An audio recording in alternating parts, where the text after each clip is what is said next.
Ladies and gentlemen, boys and girls, it's time. It's been a while since the Draft Dodger duo has been here recording for you guys, but we got a doozy. We got a fun one today. 2-round mock draft with a bunch of trades coming up next.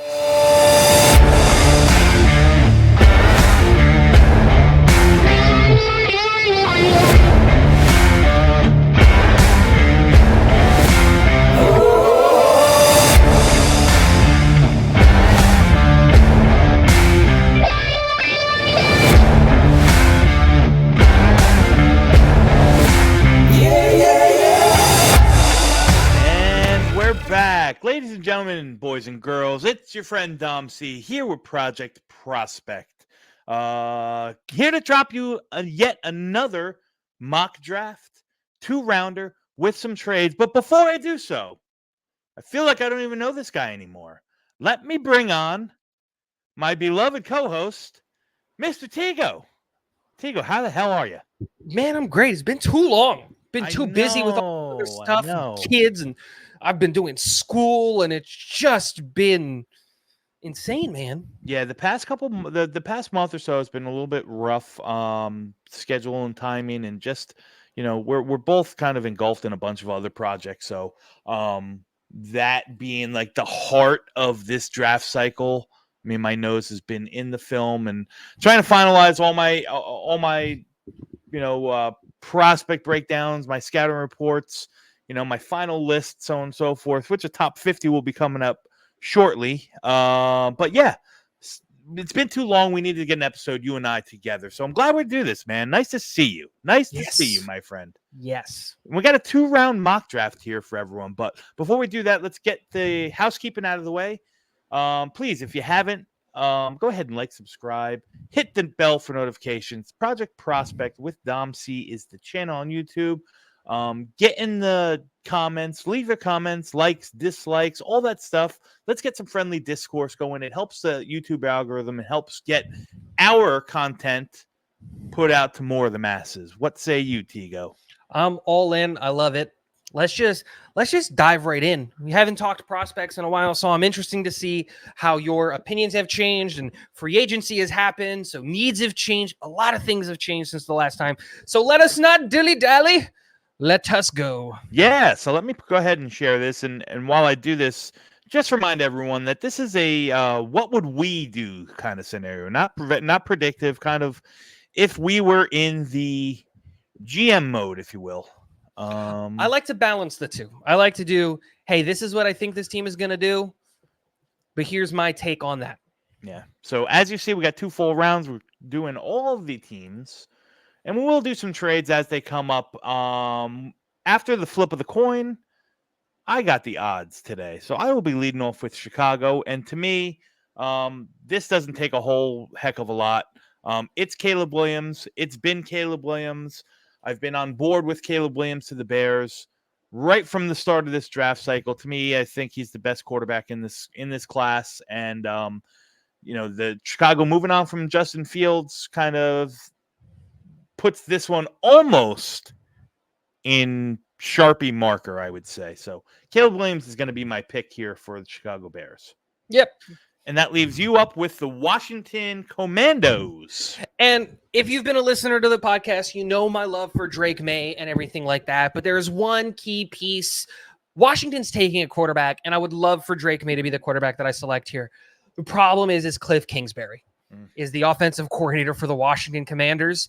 And I can't, in a good conscience, think that he's not going to fall in love with the athleticism that Jaden Daniels is going to provide. So even though I'm not the biggest fan of Jaden Daniels and I don't necessarily love the prospect, I am going to take this pick here at number 2, trying to find that balance of predictive and what I would do. I know that I would take a quarterback if I'm Washington. Here's the quarterback that I think best fits their style of offense. Yeah, and I actually think that Jaden Daniels is between him and Drake May is probably a little bit better, a little bit more of a play now kind of guy. Drake May, I think, is going to take a little bit more time. Not that I would bench him or sit him or anything like that, but I think Jaden Daniels be a little bit more ready to go, especially in the Cliff Kingsbury offense, like you said.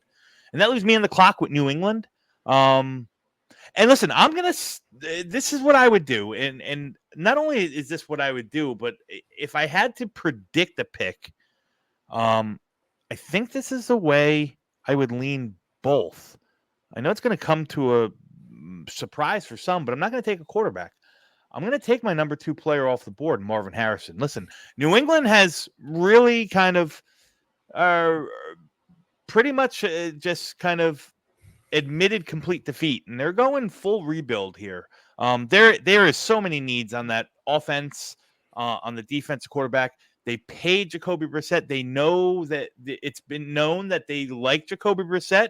He can bridge the gap for a quarterback in year one.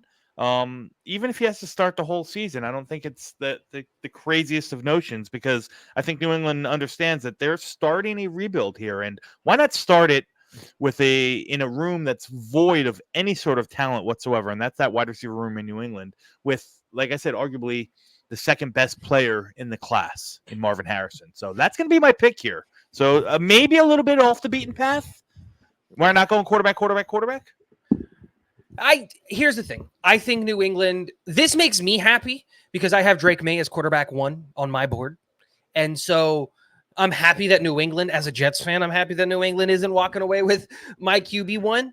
But Marvin Harrison is player 1 on my board. He is not, he's just the best player in this draft. So you really can't go wrong by taking Marvin Harrison. He's one of the best wide receiver prospects I have ever evaluated. Yeah. And so I see what you're saying. And then again, this quarterback class is deep. They can figure out a way to get a quarterback a little later in the draft.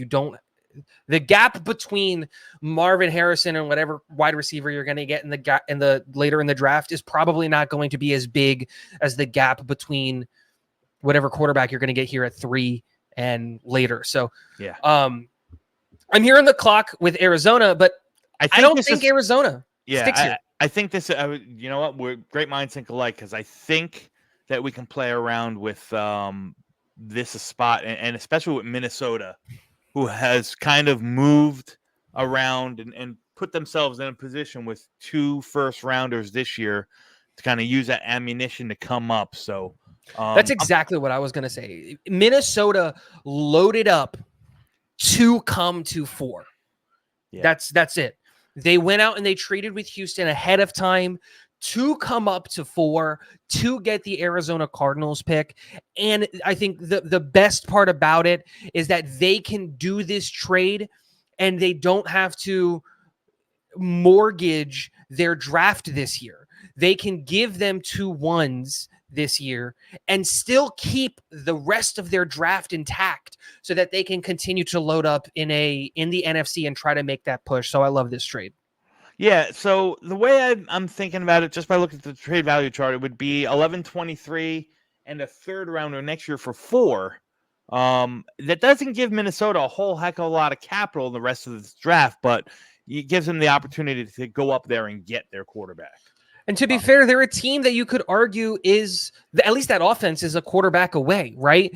We saw what they were able to get done with Kirk and all of that stuff, but Justin Jefferson, Jordan Addison, they've got a lot of really good pieces there. So Minnesota comes up to 4 and they walk away like bandits and they get Drake May, the quarterback out of North Carolina. I think that this is a really, really good fit for them.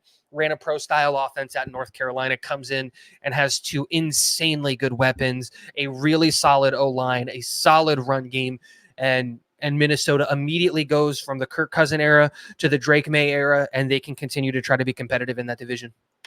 Yeah. Interesting fun fact about Minnesota. You know who their new quarterback coach is, correct? I do not. Oh, my God. Why am I drawing a blank here?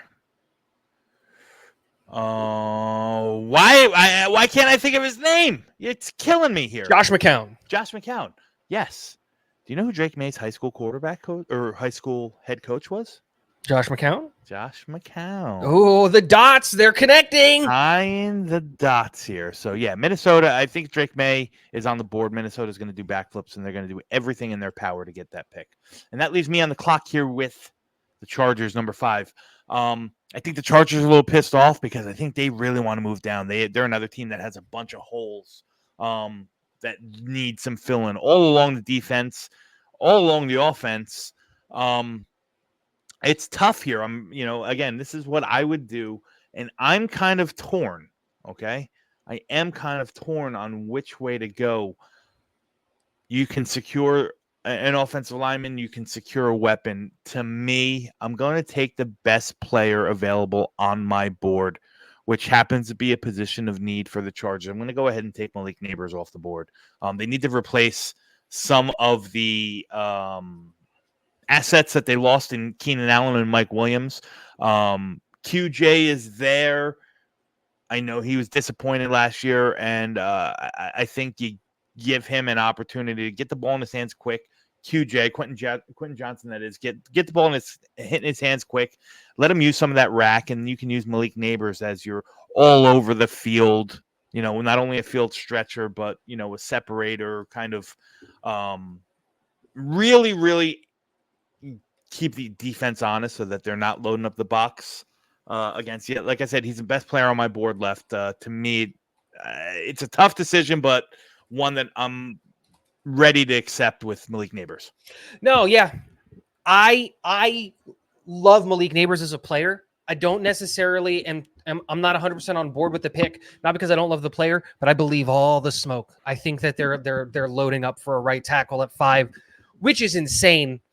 But the Giants here, and all the reports that are coming out of New York for the Giants, is that they love JJ McCarthy and they don't anticipate that he's going to be available. They don't think he's going to be there. But if he's there, I don't see Dable passing up on JJ McCarthy. So that's the pick that I'm going to make here, as I am going to take JJ McCarthy. I think it makes a lot of sense. Daniel Jones is not it, but you have him there and you can sit JJ legitimately and have him learn and develop and do all of that stuff behind Daniel Jones. And then you can send him off into the sunset and go straight into the JJ McCarthy era. Yeah, I love JJ, so I'd be cool with that pick if I was a Giants fan. I know a lot of them won't be, and that leaves me on the clock with Tennessee. There's not much really to say about this. I think everyone kind of predicts that Joe Alt will be a Tennessee Titan. Line him up next to Peter Skoronski for the next 12 years, and with Callahan as their offensive line coach, it's to me a real good move here for Tennessee. And then Atlanta is here at 8, and this is where I want to get a little bit swifty with the draft and say the draft maybe didn't fall the way that a lot of teams maybe anticipated. I think a little bit more teams were getting ready for more wide receivers to be available here. Okay. But Arizona walked away with so much draft capital in the top 100. I think they've got 7-8 picks within the top 100. And I think that it makes a ton of sense that if you're Arizona, you got to try to come up and secure your wide receiver. Atlanta seems very secure in the fact that they're probably not going to want to pick at 8. And I don't think it would cost you all that much to go from your newly found 11th pick to 8 to get a wide receiver. So I'm going to actually have Arizona come up to 8 with the Atlanta Falcons to take wide receiver Rome Odunze. Wow. Just because they need the Arizona Cardinals are a team that are so, devoid of talent, but they definitely need to do something in that vicinity to get better. So I think you've got the trade already up that we kind of talked about, and I think that this makes a ton of sense for them. And it does, because this is something that, and this is a little kind of twist, because this is something Arizona did last year also, right? They traded down and then they traded back up to get Paris Johnson when he was on the board. So I love this. I actually love this. They still get their wide receiver.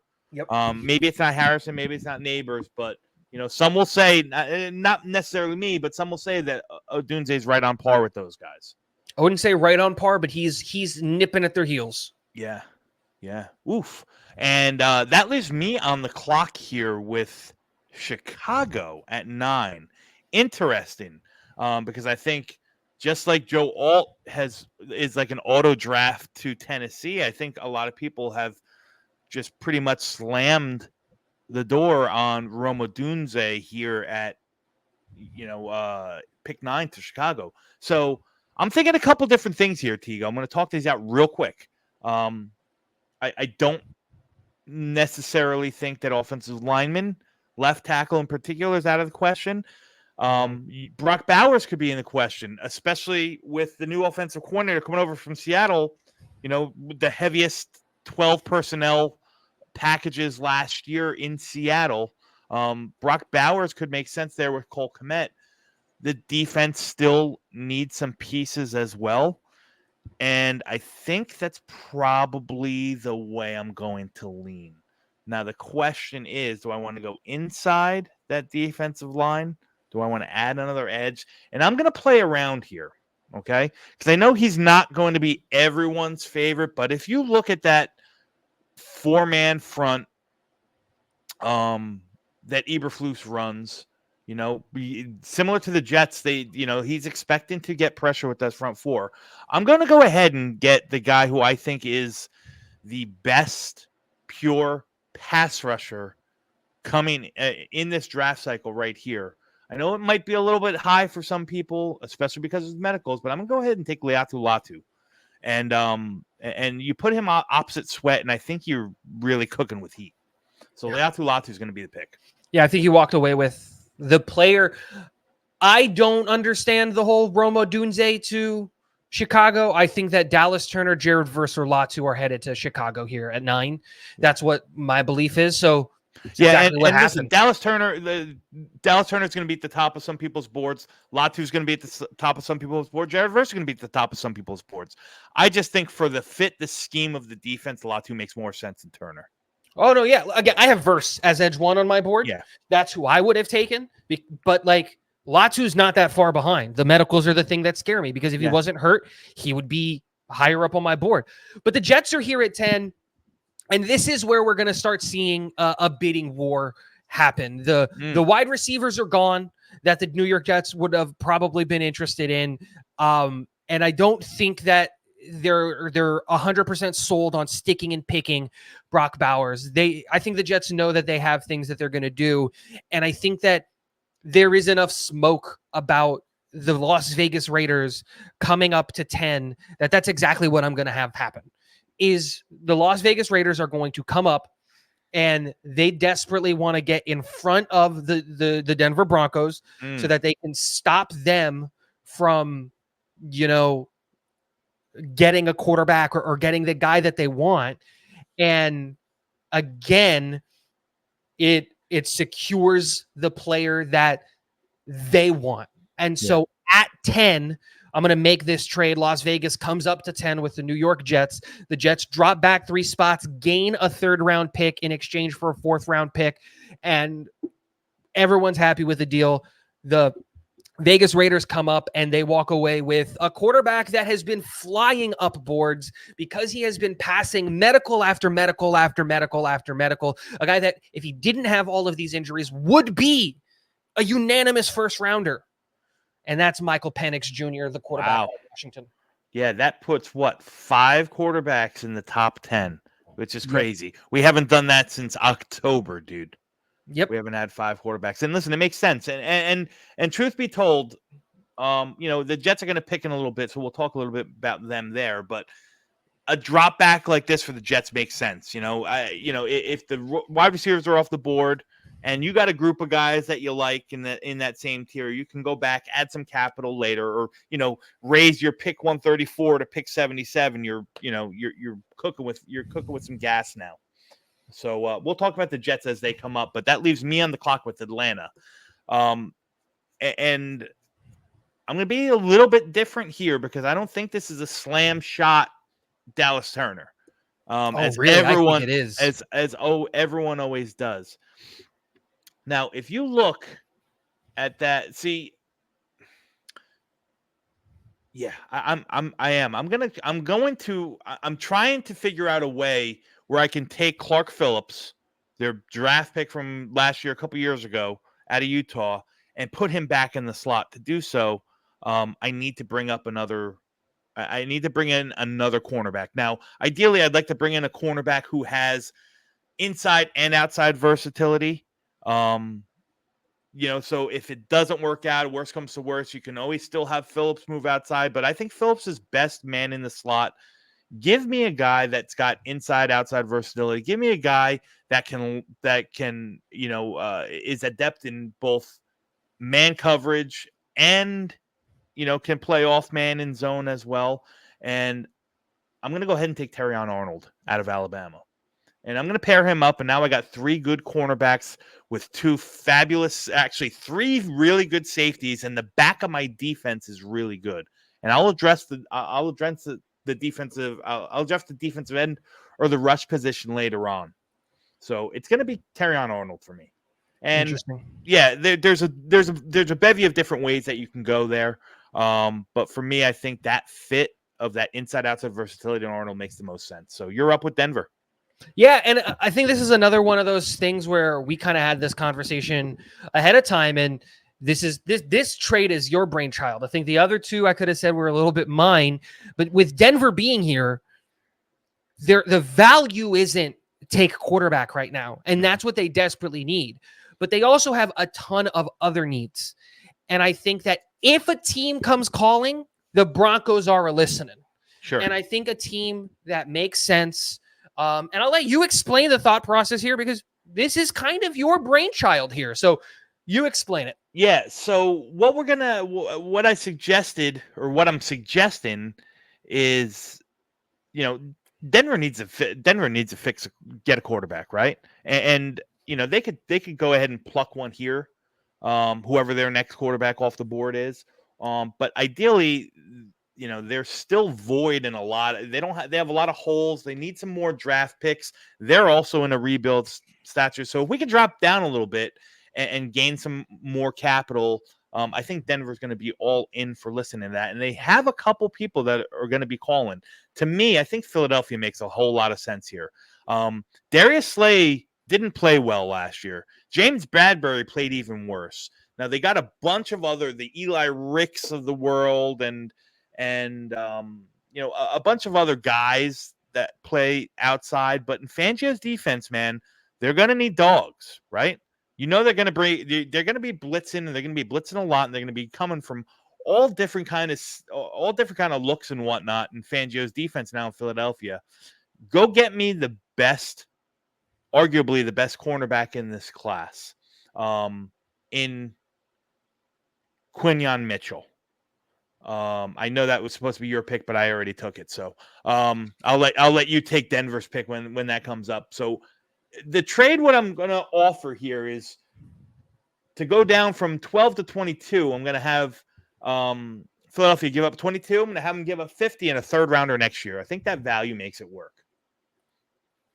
So I'm going to go ahead and force this trade here with Philly. We're going to go 22. We're going to go 50, and we're going to go a third next year for 12. They don't like it, and too bad. You don't have to force the trade. We own both teams, so they'll automatically accept. Gotcha. And Quinyon Mitchell makes too much sense for this defense right here. And that leaves me on the clock. I know that was supposed to be you, but I screwed that. I would have taken Quinyon Mitchell anyway. So, okay. And you're about to get me really upset with this pick because I think I know what you're going to do, and I don't like it. Yeah. So listen, man. Here's the thing. For the Jets, I'm much more open to the idea of a weapon than I was even weeks or months ago. I know you're going to get a good player. All right. Here's the thing. I don't know if Brock Bowers is the weapon that I would choose. Listen, I like Brock Bowers. He's a top 10 player he's the top 10 player in my overall in the class. I just don't know if the fit of Brock Bowers to this offense is really what kind of tips the scales. I agree with all of that. Now that we've gotten another third round pick in the trade down, we now have a lot of ammunition in 72 and 77 where we will still be able to get a good pick. So for me, I'm going to, again, this is what I would do. I know. You can say the pick, Dom. You don't need to build it up. I'm ready to yell at you. I'm going to take Talise Fuanga. Okay? I'm going to take Talise Fuanga. I think that he is probably the best situated for what they want to do right here, right now, in a power gap scheme that they look to go to, that he can back up both right guard and right tackle. If AVT is not ready to go or Morgan Moses isn't going to go, he's not my second rated highest tackle on the board. We all know that.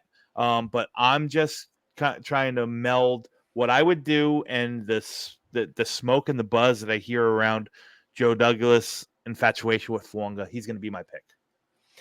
I love the player. I dislike the pick is purely because this is you taking a player to sit on the bench week 1. That's what you're doing here. You're signing up for a player that's going to sit on the bench week 1, and I just don't see how in an all-in year you can do that. Again, love the player, love the fit and all the things that you said, but I want my first-round pick to be an impact player week 1, not a guy who's holding a clipboard waiting for someone to get hurt. Yeah, but you still don't know that to be the case. You still don't know. Maybe he moves over and, you have 3 offensive linemen. 3. Your left tackle, your right guard, and your right tackle who are coming off of injuries. So there's a good chance that he plays 50 to 60% of the snaps. But there's also the same amount of likelihood of that happening, of him not playing a single snap. That's my point. It's the same likelihood because it's 50-50. We have no idea. But that's besides the point. New Orleans is on the board, and I think New Orleans is an interesting spot because the moment I look at New Orleans, my instant reaction is Johnny Newton or Byron Murphy. Just that's my instant guttural. You can't pass up on that kind of value. They need help on the interior. Go do it, right? But then I think, well, it's kind of just Olave out there. Mm-hmm. I know they got Rashid Shaheed, and they did just, I believe they just signed, or they have Cedric Wilson Jr. or whatever. I get all that.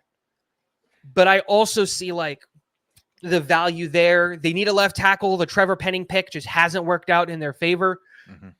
And so I'm going to go the tackle route personally, because I think that one, there's a guy that's really high on my board in Olu Fashanu who is still on the board here.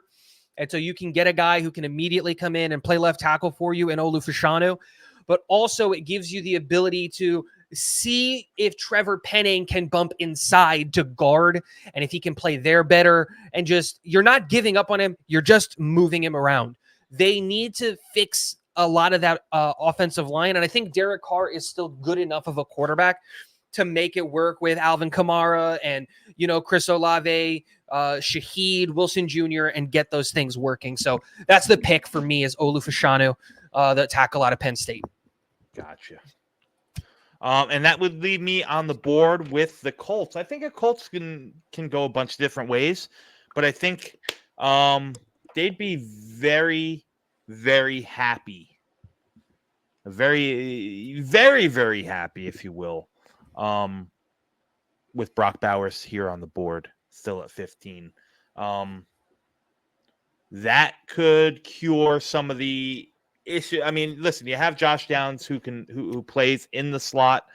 Brock Bowers can do a little bit of everything. There's no denying his talent. You still have, you re-signed Pittman. You still have Alec Pierce. You still have Josh Downs. I think Brock Bowers is just another weapon here. You match him up with Isaiah Likely. You can play a lot of 12 personnel. Again, Anthony Richardson, we know his inaccuracy could be a thing. So give him a short area. You give him somebody like Brock Bowers, get the ball in his hands quick, use his yak and go do it. Brock Bowers is the pick here for the Colts. Yeah, no, it makes a ton of sense. Seattle is on the board with me here at 16, and I am seriously in a bind here because I think that a lot of people are sleeping on Seattle personally. I think Seattle is a much better team than a lot of people are anticipating, and I think that a lot of their struggles came last year on the offensive line, not being able to stay healthy. Abraham Lucas missed a ton of time, and all of that stuff. And you're looking at a guy like a Troy Fatanu whatever his name is, out of Washington, and a guy who can legitimately probably play 4 positions on the offensive line: left tackle, left guard, right tackle, and I see the value there. But they did also just cut 2 safeties, and the defense needs to get better, and you're looking at a guy like Cooper DeJean, but I think the offensive line is going to win you more games than a safety is. I think that's where the value is. So I talked myself into it. Troy Fontenot is going to go to the Seattle Seahawks, and he's going to find somewhere to play on the interior of that offensive line. Yeah. And Fontenot can do it all too. Like he legitimately can play all 5 positions. Him and Graham Barton, I think you can line them up at all 5 and be okay.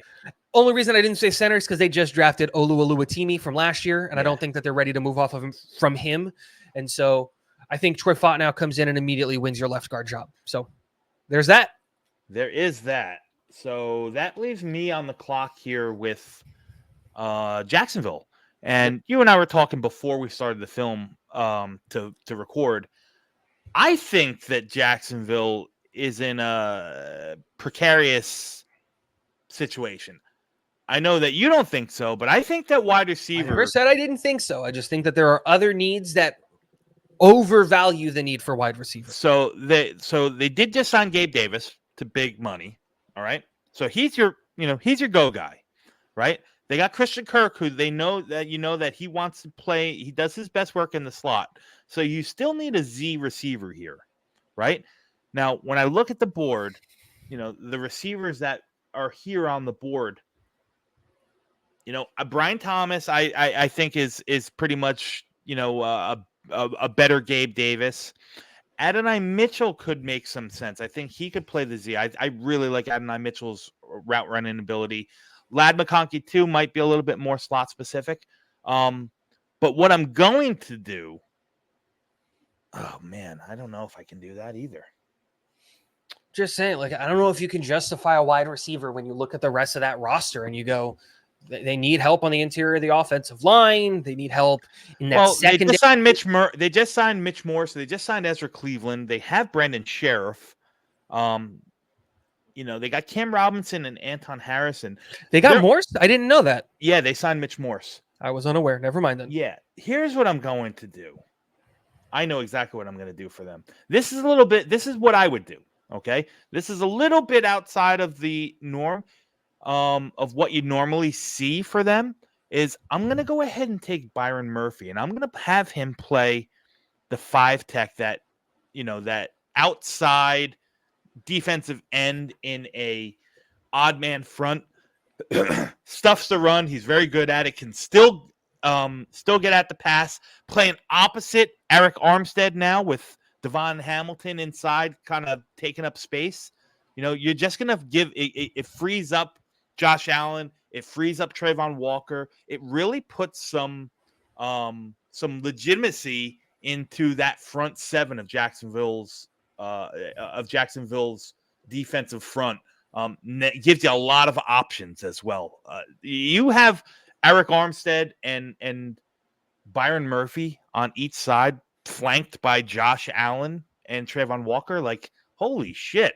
You're cooking with gas there. No, that is a loaded front for Jacksonville. I love that move. Yeah. Puts me on the clock with Cincinnati, and Cincinnati is a real interesting team. Just mainly because I don't really love any of the value of the players right here, if I'm being honest. Okay. I love me some Johnny Newton. I just don't necessarily see them as desperately needing an interior defensive lineman, especially one with Johnny's skill sets. They went out and they got Brown and then Brown Jr. So they don't necessarily need help with a tackle. There's not a tight end that you're going to take here. Wide receiver is always on the board with them, right? They did just lose Tyler Boyd. And so you could justify. They could lose T. Higgins next year too. Yeah. And so you could justify a wide receiver here, but I just don't.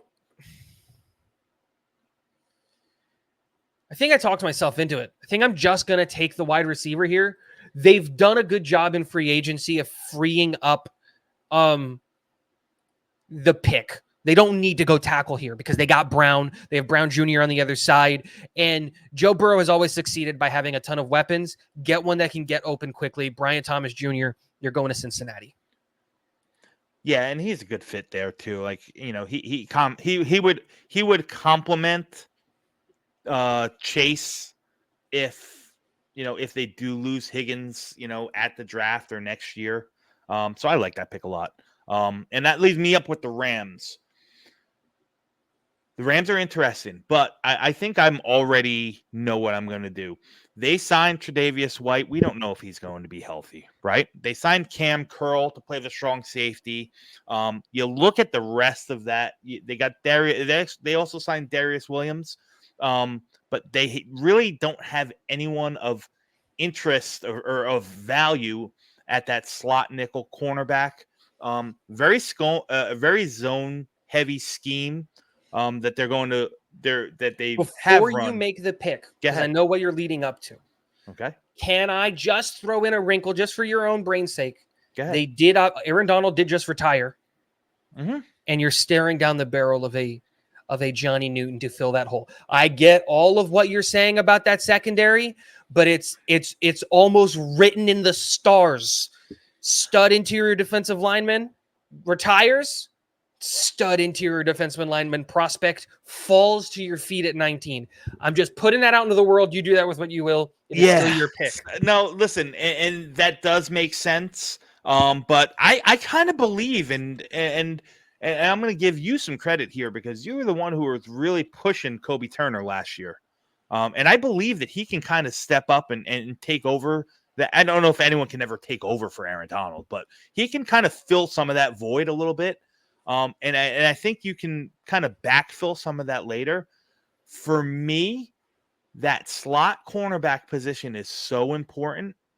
And you get a guy here like Cooper DeJean who can play the slot. He can play the split safety. You can put him outside of Tre'Davious White's not healthy.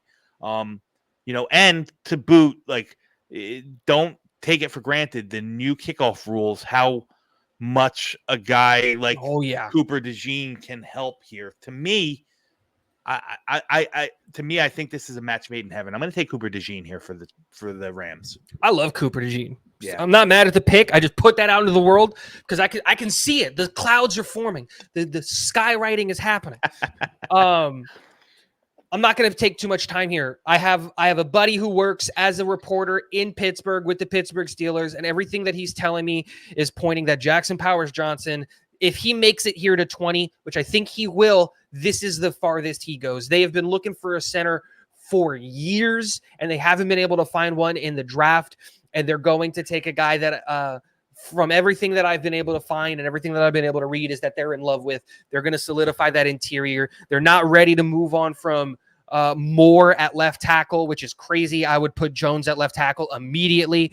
And you have the opportunity to take his teammate in Amarius Mims here, who I think would be awesome. And that's what I would have done, is taken Amarius Mims here.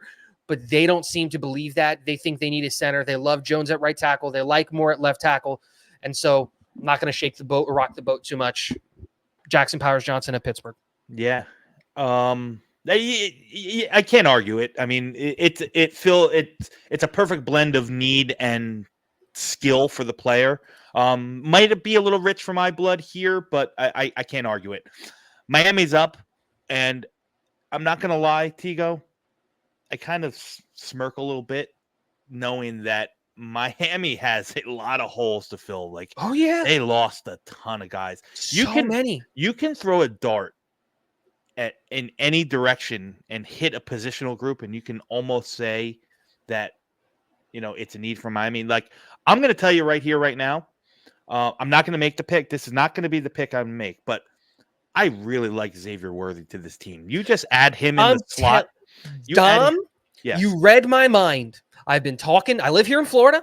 I know a lot of Miami fans, and so many people are saying if they can get A.D. Mitchell or Xavier Worthy, that's the pick they want at 21. I think that's crazy. With the needs that they have on this team, and Jalen Waddle and Tyreek Hill, but you took it right out of my mouth. Yeah.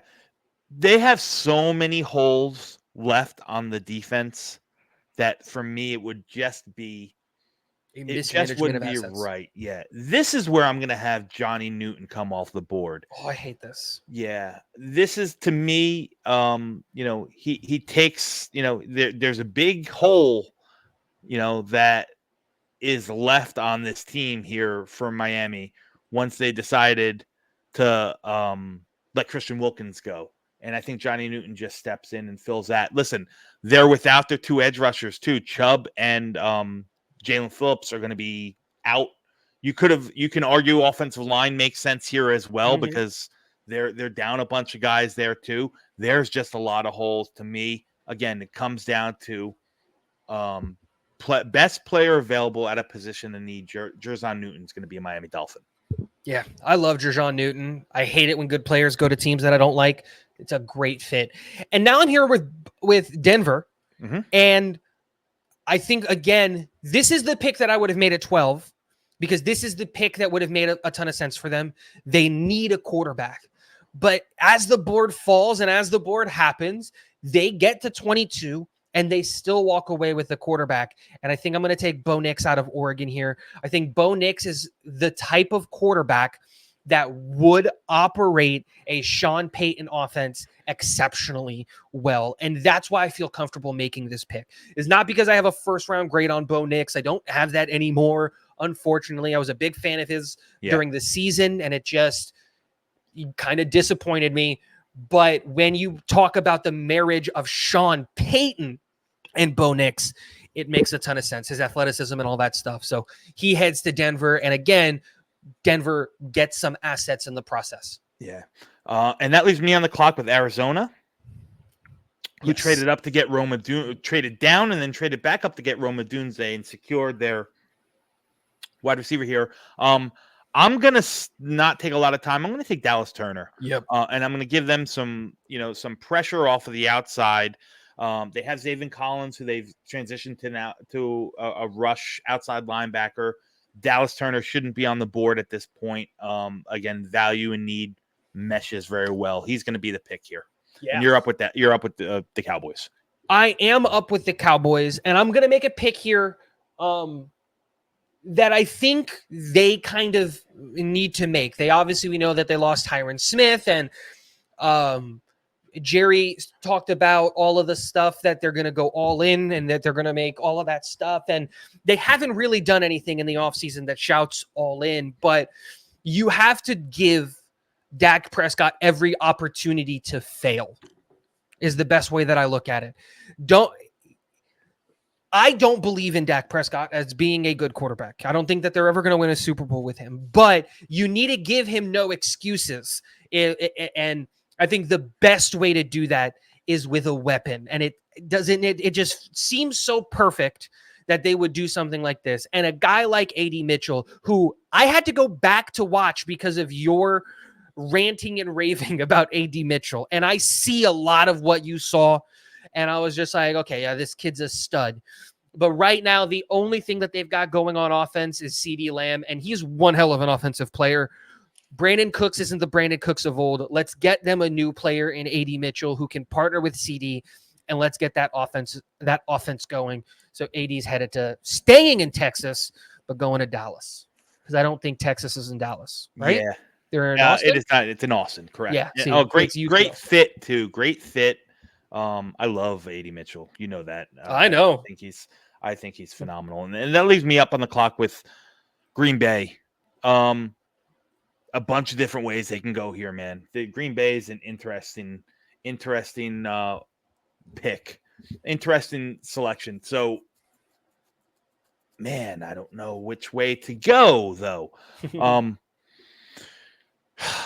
Is Rasheed Walker really the answer at left tackle? I don't think so. I don't think he is. To me, and listen, my affinity. I think that J.C. Latham is offensive tackle 2 off the board. However, the one position that they seem to be secure in right here, right now, is the right tackle with Zach Tom. I think he's going to stick there. I'm going to stay on the offensive line, but I'm going to pass up J.C. Latham, and I'm going to go get Graham Barton. Now, Graham Barton is the RAS score darling that Green Bay always picks on the offensive line, and it doesn't matter where you play him. You can put him at left guard, and we can bump Elgin Jenkins out to left tackle if you need to. You can play him at right guard. You can play him at center as well. To me, again, this is just one of those picks that I think is kind of like reeking of Green Bay and their affinity for these big, strong, athletic, RAS score kind of offensive linemen. Yep. You're up with Tampa. Yeah, you made my pick really easy. I was going to take Graham Barton so that they can plop him in on the inside of that offensive line. He's not there. Jared versus the pick. Florida State boy. Stays in Florida, just has to move down south, goes to Tampa. That's that. I'm not even going to sit here and talk about it all that much. The Bucs have a ton of holes that they need, and Jared versus just a defensive weapon. Yeah, and that leaves me back on the clock with Arizona again for their third pick. And who did we take last time? We took Dallas Turner. We took Rome Odunze. Yeah, we took Rome Odunze. We took Dallas Turner. It's got to be Wiggins, right? I'm thinking Wiggins. I'm also thinking that this might be a good spot for JC Latham. Now, you can plug him inside year one and then move him over to right tackle, and you can move Paris Johnson over to left tackle. You can start Paris Johnson at left tackle. You can move Jonah Williams to one of the guards and play Latham at tackle. I think, to me, this is a perfect blend of you have an opportunity to put your best five on the board right here, right now. So JC Latham is going to be the pick.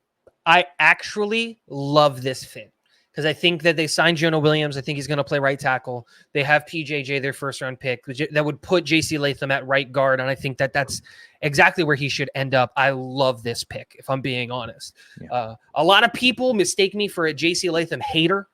I dislike Latham at tackle. I love him at guard, and I think this is a great fit for them.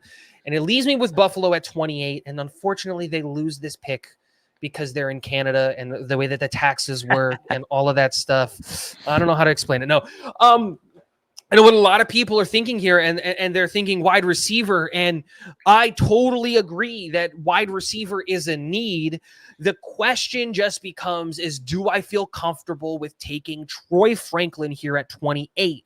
Oof. Because you can't take Ladd because they have Curtis Samuel and Khalil Shakir. You can't just have slot wide receivers. And so now I'm looking at it and I'm feeling in a weird spot here. And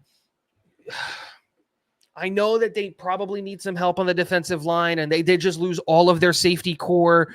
And so they probably need help at DB. And I know that they traded for Rasul Douglas and all of those things. And Benford actually played really well last year. Before you make your pick, can I just bring one thing to your attention? Yep. They still have another pick here coming up at 60 where the wide receiver class is still going to be plentiful. I'm not saying don't take a wide receiver here. I'm just saying I don't think you have to force a wide receiver in here. That's what I'm saying. It's just if I don't go the wide receiver here, the question goes, what do they do? Right? Are they really going to take Tyler Nubin here in the first round to replace Poyer and Hyde? No, I don't think so. Do you really take a Kool-Aid McKinstry here? I don't know. I think they've done a good job of fixing that secondary. I don't know. I love Amarius Mims, but are they ready to move Spencer Brown inside? Probably not. They did just sign Osiris Torrance. They feel confident that McGovern is going to play center for them. But you know what? Von Miller's not getting any younger. I think I'm going to take a guy that I know I'm a big fan of this guy. I still have a first round grade on him. And so I'm going to take Chop Robinson, the edge rusher out of Penn State. That's exactly the play. That's exactly the pick I would make. I hate this pick because it's a good fit, but Chop Robinson with Rousseau and Von Miller, even at his old age, is going to be a problem. Yeah. So that's the pick I'm making. Yeah. And that leaves me up on the clock with Detroit. Detroit has quietly made some noise with some under the radar moves. They traded for Carlton Davis. They signed Amik Robertson from Las Vegas.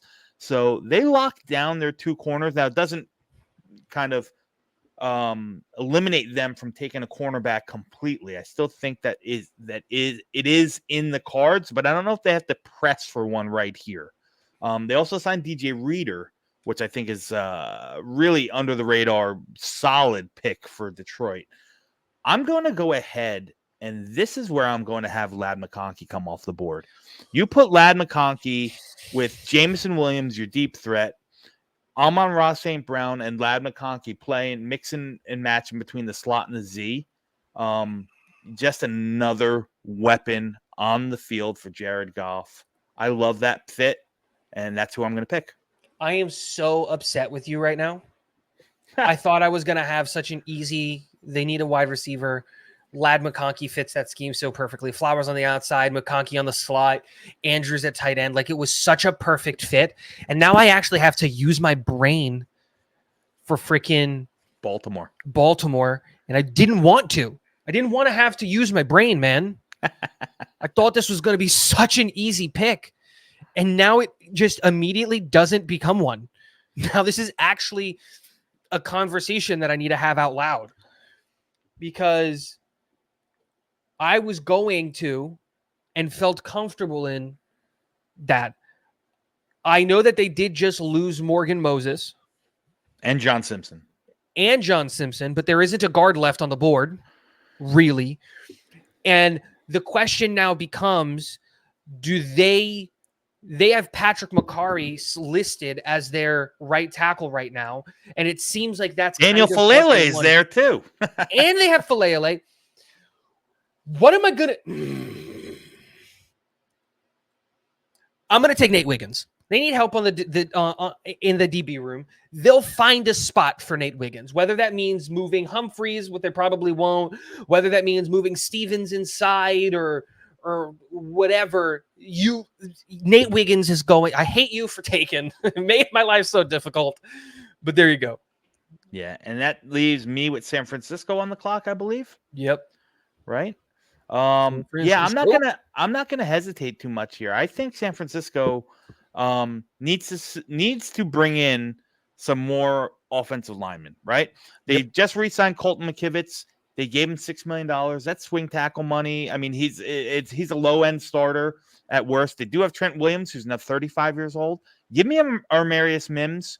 He's going to push Colton McKivitz for the right tackle spot right off the get go, and easily can transition to the left side once Trent Williams is gone. To me, that's a great fit for them. I think that's a great score. Armarius Mims to San Francisco, and you end round one with the Kansas City Chiefs. Yep, and I'm not going to complicate it all that much, especially with all the news and stuff with Rashee Rice and what's going on there. They still need weapons. I'm going to take Troy Franklin as the final pick in the first round, the wide receiver out of Oregon, going to Kansas City. Kansas City feels like they need to force a wide receiver here. I would have loved to take a guy like a Tyler Guyton there, because they definitely need help on that tackle, and you can just tell him Guyton and Jawan Taylor, whoever wins gets the left tackle job, even though they're both right tackles. Yeah. But this feels like a spot where you got to force a wide receiver. You got to have weapons for Patrick Mahomes. And so that's what we're doing. And that ends the first round. Yeah. And it brings me on the clock with Carolina. Finally, round two. Carolina's picking, and I'm not going to waste too much time. To me, I still think they need some help at the wide receiver position. I'm going to go Xavier Leggett. I'm going to give them their big X to play and give Young a more athletic, kind of go get it, kind of X build receiver that they are void of. Xavier Leggett's going to be the pick. Nice and at 6'3", Young should be able to see the top of his helmet at his mighty stature of 3'8". You know, he'll see Leggett. I have New England here. New England didn't pick in the first round, did they? They did. They took Marvin Harrison. Yes, they did. They stuck and picked Marvin Harrison Jr. I totally forgot that.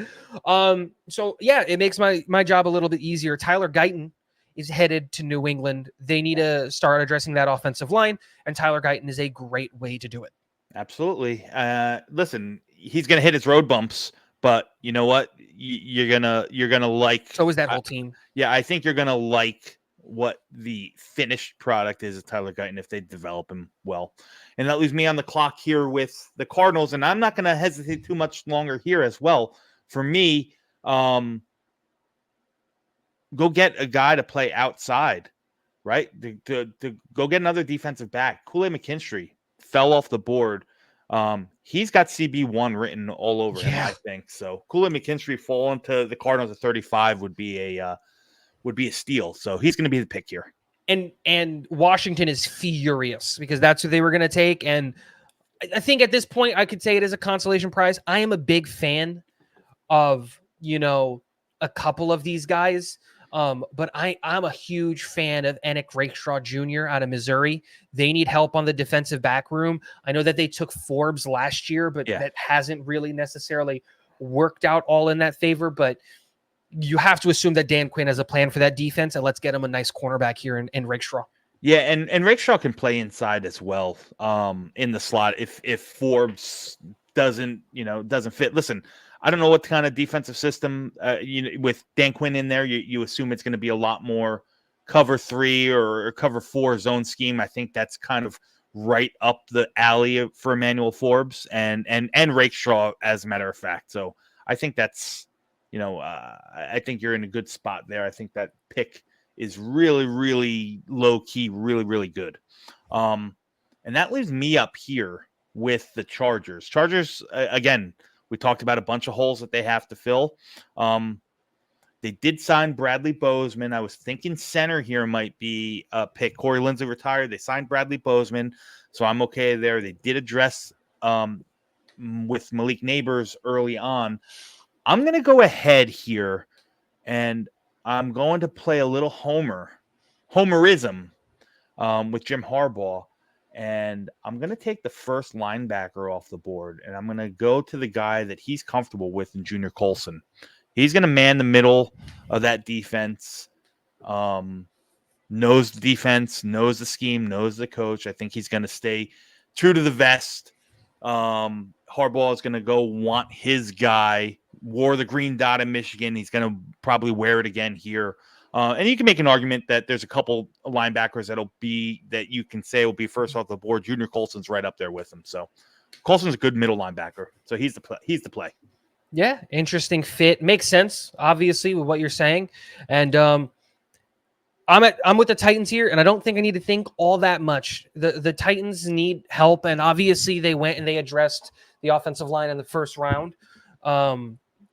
With Joe Alt, and I'm just addressing the big uglies, and I'm going to the opposite side of the ball. I'm sending Braden Fisk to Tennessee. They need to shore up that defensive line, and you can do a lot worse than Fisk.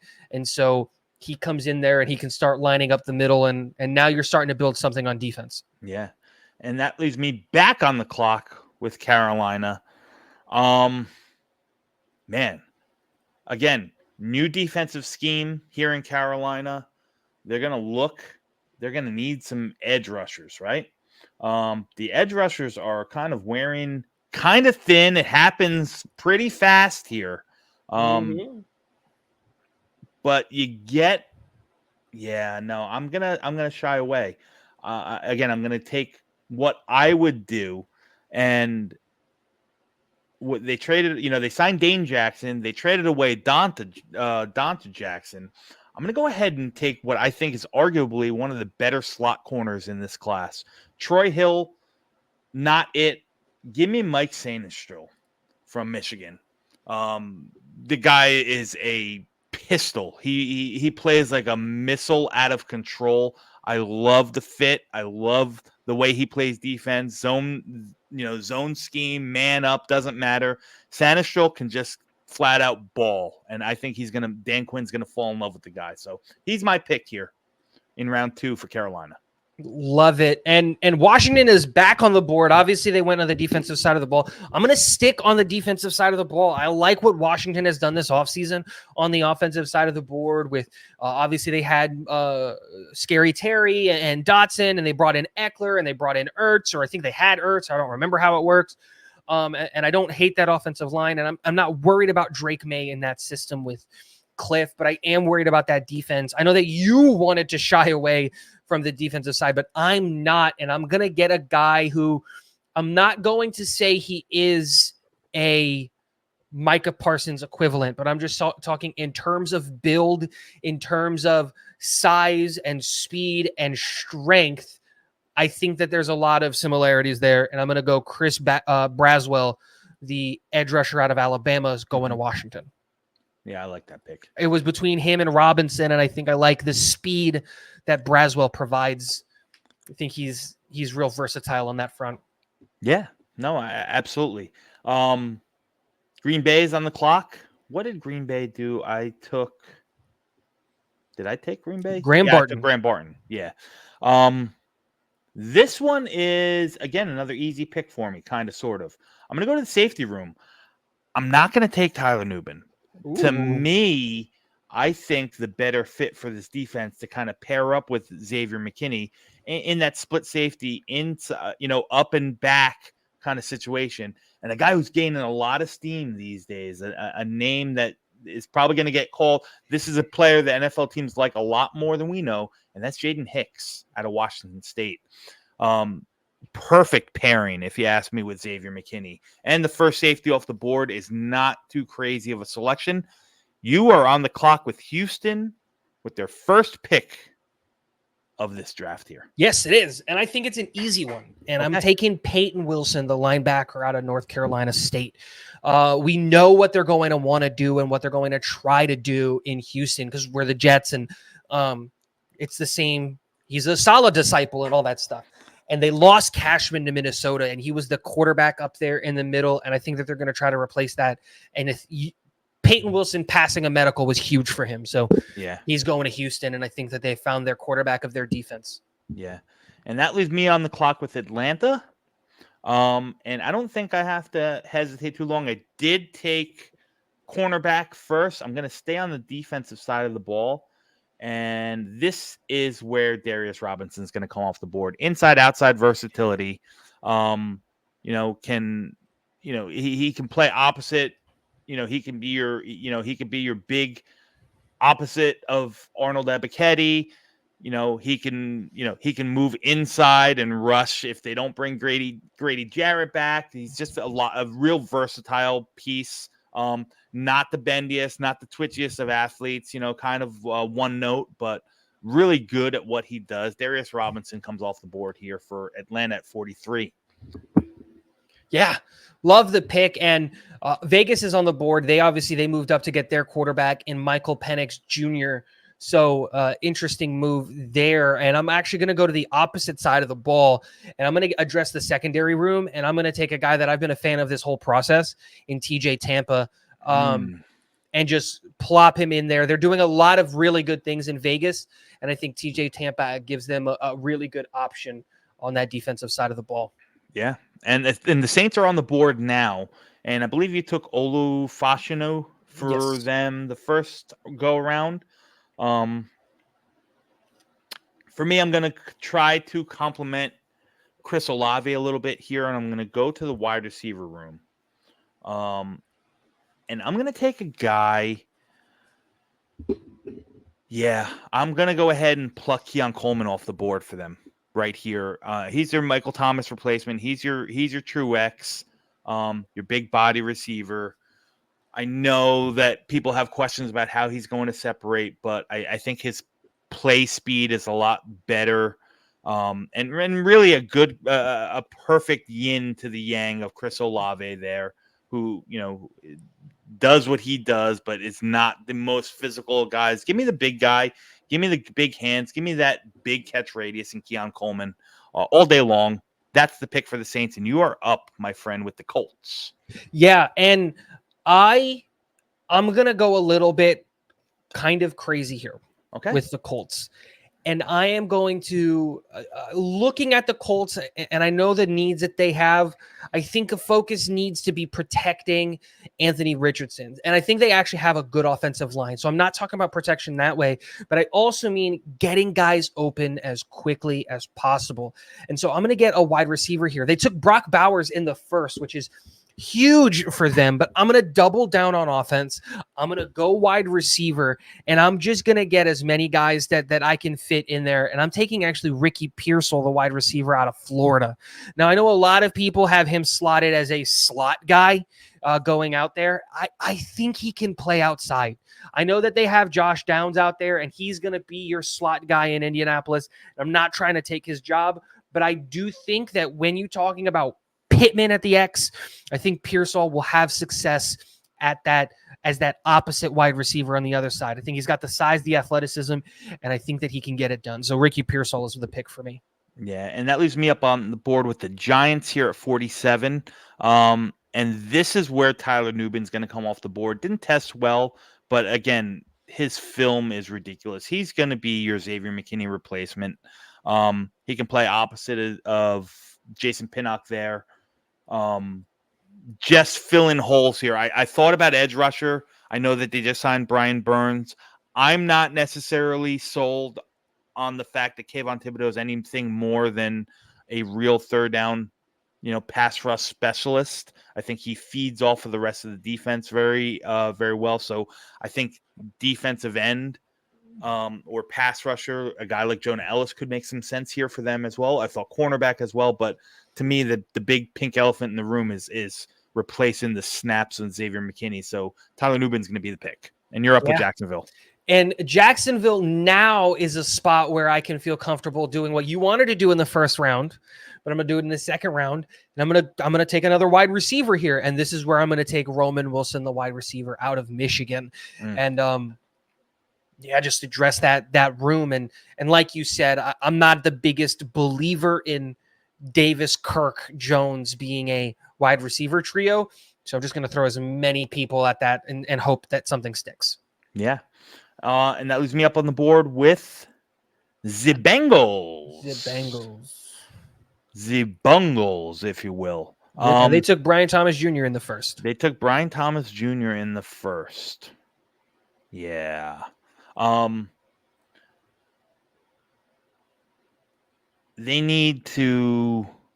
Well, they did sign Sheldon Rankins. I was going to say they need to replace DJ Reader. So I'm not necessarily... locked in that they have to go there. I like what they have in Cam Taylor-Britt and DJ Turner and Mike Hilton in the defensive backfield as well. They brought in Von Bell. They brought back Von Bell. They brought in Geno Stone. So I think their safety room is locked down.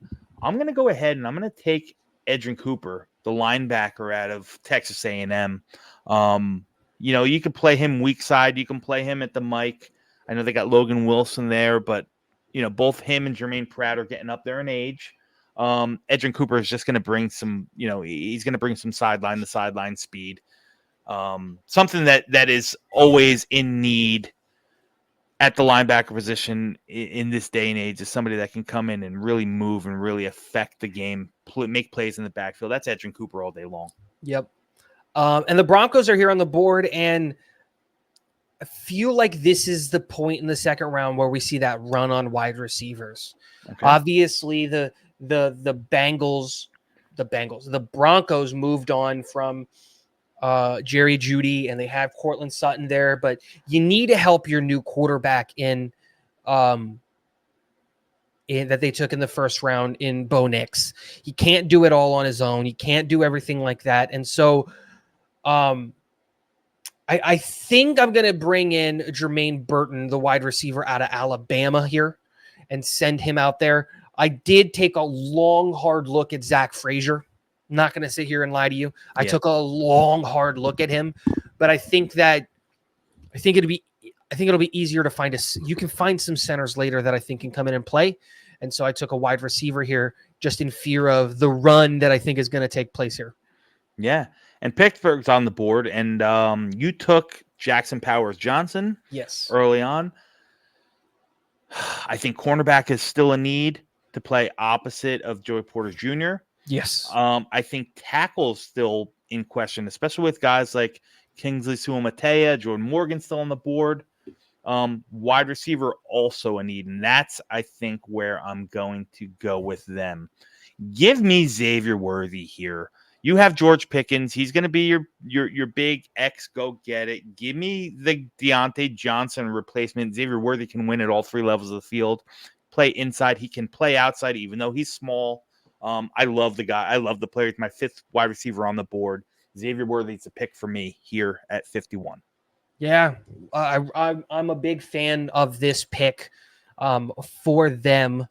Now we're here and we're talking about the Rams. Now, in the first round for the Rams, you had them taking Cooper DeJean, Yes. which was a very, very interesting pick. I love that pick, and I love the idea of that pick.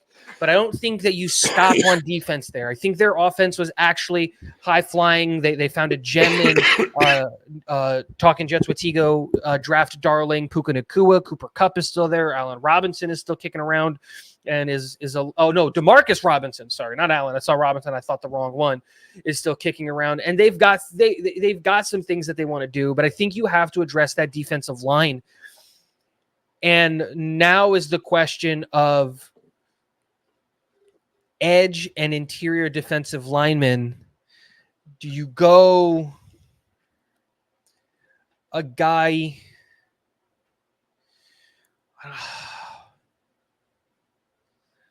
I think I'm going to take Ruka Rohoro here. Yes, I love it. Partner him with another Talking Jets with Tigo favorite and Kobe Turner from last year, who I was a big fan of. And I agree with you. He did excellent stuff. And the reason I wanted an interior defensive lineman in the first round was I wanted him to have a legitimate running mate. Now, Rohoro has that upside, who he can be a legitimate running mate with Turner. And so there you go. Yeah. Turner. And Philadelphia's up on the clock here at 53, and they traded up for Quinyon Mitchell in round 1, which I think is a killer pick here. And here's where I think they're going to go ahead and get back to their roots and kind of build in the trenches. I think you need to get somebody that's eventually going to be able to step in for Lane Johnson. Doesn't have to play right away. Philadelphia's a good team. You can kind of, bring a guy in and let him sit and marinate. And that, for me, is going to be Kingsley Suamataia. I think he was much better at right tackle at BYU than he was at left. I also think that he's got the skill set that if you need him to bump into right guard for Tyler Steen, he can battle for that right guard position to start and then eventually take over for Lane Johnson at right tackle. Kingsley Suamataia is going to be the pick for Philly. Yeah, and the Browns are with their first pick in the draft here at 54. And for a long time, this pick was kind of always wide receiver. And you just take a wide receiver here and you love it and you're happy with it and everything like that. But now the question, for me at least, is does the value of a guy like Chris Jenkins on the interior of the defensive line that they need help with outweigh the value of getting a guy like maybe a Jeremiah Trotter to come in to be the middle of that line? And I think it does. I love Jeremiah Trotter. I think he's a great player. And even though he's got his limitations in the run game and all of that stuff, I'm going to take one of my favorite players just because of the story in Chris Jenkins, the interior defensive lineman out of Michigan. And I'm going to send him to Cleveland and just put another just big, nasty, ugly on that defensive line and just be mean to other teams is what the Browns are going to do. Yeah. And that leaves me on the clock with Miami, and I took Johnny Newton to start. And I think the board fell perfectly for Miami in this situation. I really do. I'm going to go ahead and get my Robert Hunt replacement, Christian Haynes, and not even think twice about it. He's going to be a starter either at right guard or left guard. Doesn't matter. You plug and play him, and you don't have to worry about it for the next 10 years. Christian Haynes is the pick. Love it. And the Cowboys, I think this is another really easy pick. I'm taking Zach Frazier, the center out of West Virginia, and I'm plopping him in right there. We had them go wide receiver in the first, or at least I did. I had them go wide receiver in the first and take A.D. Mitchell, sticking and addressing the interior of the offensive line with Zach Frazier. Yeah, that's a match made in heaven right there, to be honest with you. And that leaves me on the clock here with Tampa, and you took Jared Verse to start. Mm-hmm. And I'm going to go ahead and I'm going to take Jordan Morgan here. And, I think Tristan Wirfs locks down left tackle. I know they got Cody Mauch at right guard. I think you can probably keep him there.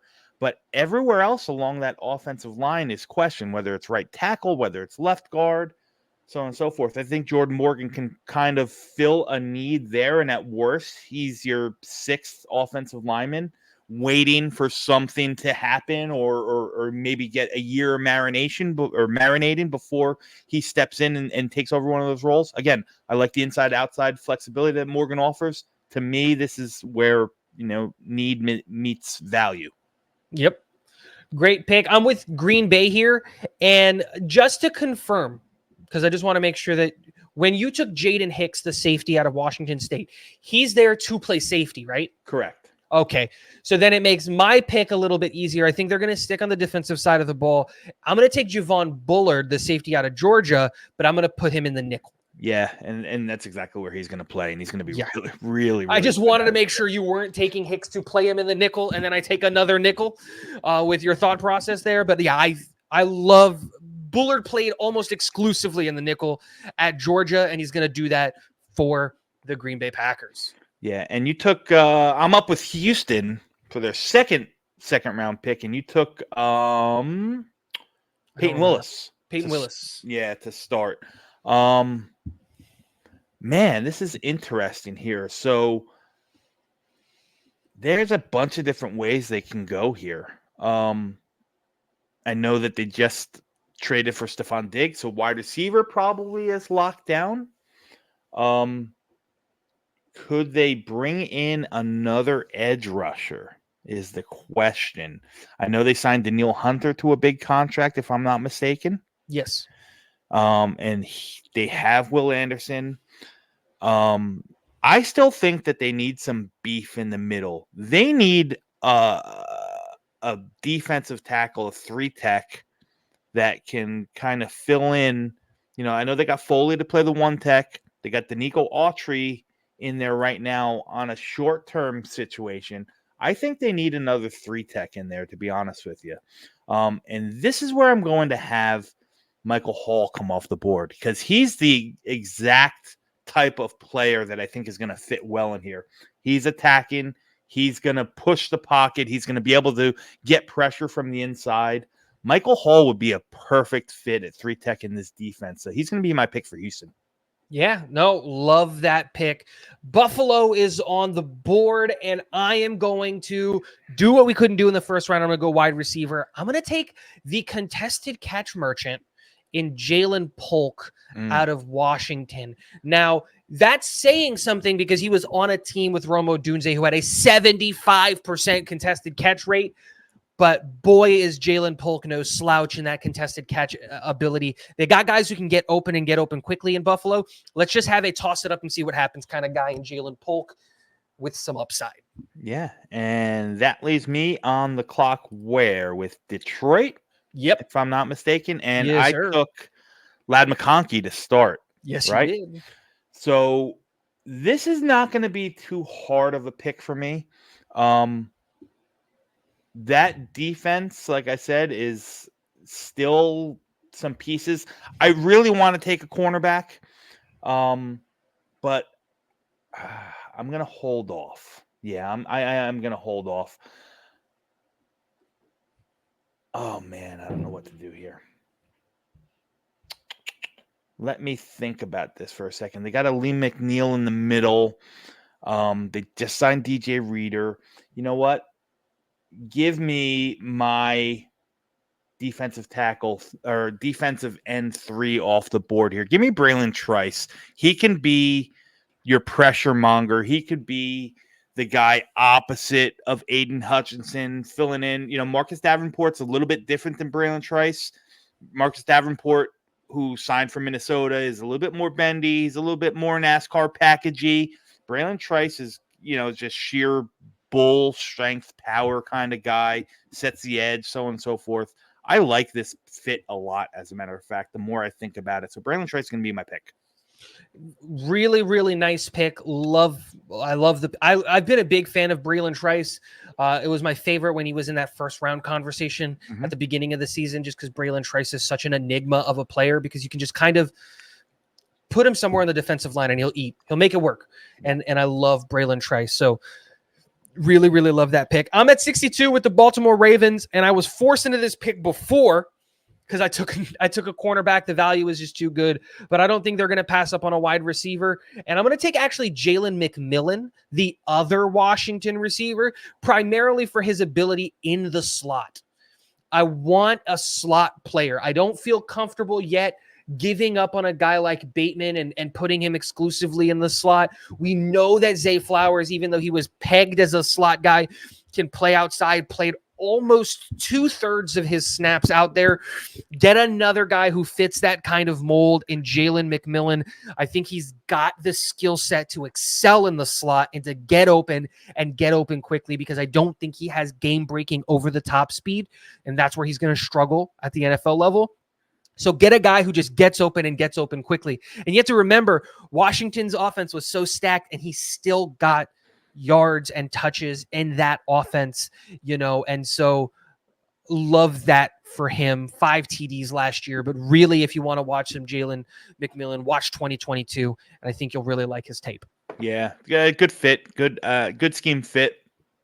And listen, Baltimore needs some weapons, so I love that. San Francisco on the clock. San Francisco, Armarius Mims fell to them at 31 last time. I think it's a great fit. For me, there's another great fit on here. I'm going to go down the board a little bit.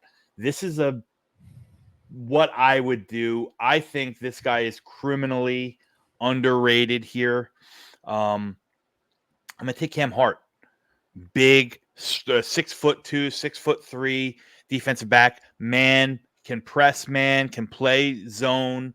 Really, really can just lock down the outside of a defense. I think he'd be a wonderful fit in that scheme. Cam Hart is going to be my pick.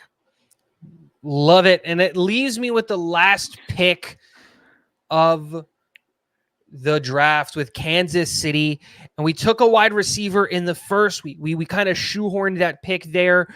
I'm gonna kind of do this as well. This is one of those players that I think is also criminally underrated according to PFF. I love this guy, if I'm being honest, but I'm gonna take Patrick Paul, the offensive tackle out of Houston. He is one of the very few remaining true left tackles that's left in the class. And again, I just love the idea of Patrick Paul in there. He's not going to be ready year one, but the offensive tackles in Kansas City weren't all that good anyway. Patrick Paul's upside to me is incredibly high. And so I took a guy who's incredibly intelligent. I love the way that he speaks about football. Whenever you listen to him, he's very intelligent in the way that he articulates football, and then also just a massive human being. So there it is. Listen, and he doesn't need to come in and play right away. You can kind of sit there and let him marinate and let him learn. Besides some of those defensive end or offensive tackles, I should say there. So Patrick Paul's a great player. I mean, listen, 36.5-inch arms.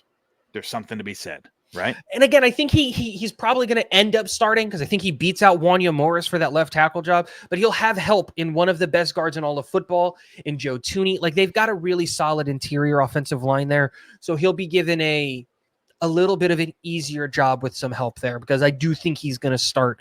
But I think you bank on that upside later in his career. So yeah, love that move.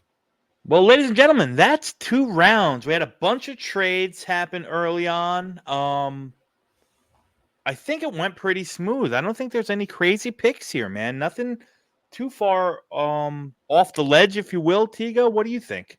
I think, truthfully and honestly, and this is speaking from a perspective of our boards are different in our rankings and all of that stuff, which is very interesting because generally in previous years, we've kind of aligned pretty well. And this year we're wildly different. And so it's really, really fun, but there is not a single pick on this board outside of the Jets one that I'm not a fan of. And even then, it's not that I'm not a fan of the Jets one. I think every pick here makes a ton of sense for the team. The fits are great. And so this is just a taste of what we might see in 18. Well, as of recording, it's 18 days. When you're watching it, it might be a little bit closer. It might be after the draft and see how much we got right. But I love a lot of these fits. And I think we did a really, really good job of trying to stay true to ourselves and our boards, but also to what these teams might be thinking. Yeah, and like you said, there's 18 days left in the draft, so the answers are going to come shortly. We are going to try to get you a 3-round mock draft done before the draft actually goes. Me and Tigo have always had time, and over the past couple years, always take the time to do a 3-rounders. Those 3-rounders are fun, man. I love those. But You we got really two rounds in under an hour and a half. I'm happy, man. Yeah. Tigo, let everyone know where they can find you.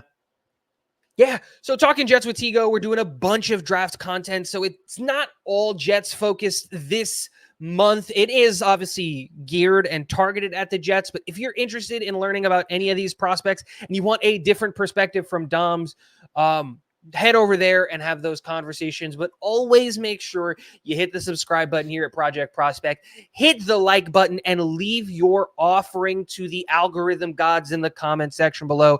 It helps more than you think. So even if you need to just drop a little period in there, that's it. It helps get the engagement going. And that's that. Yes. On behalf of my co-host Tigo, I'm Dom C. This is Project Prospect. We are the Draft Dodgers. Here's a 2-round mock for you. There's more to come. 18 days until the draft, ladies and gentlemen. Can't wait. We'll be with you soon. Like I said, next time, 3 rounds, 3 full rounds coming at you. Until next time, see you later.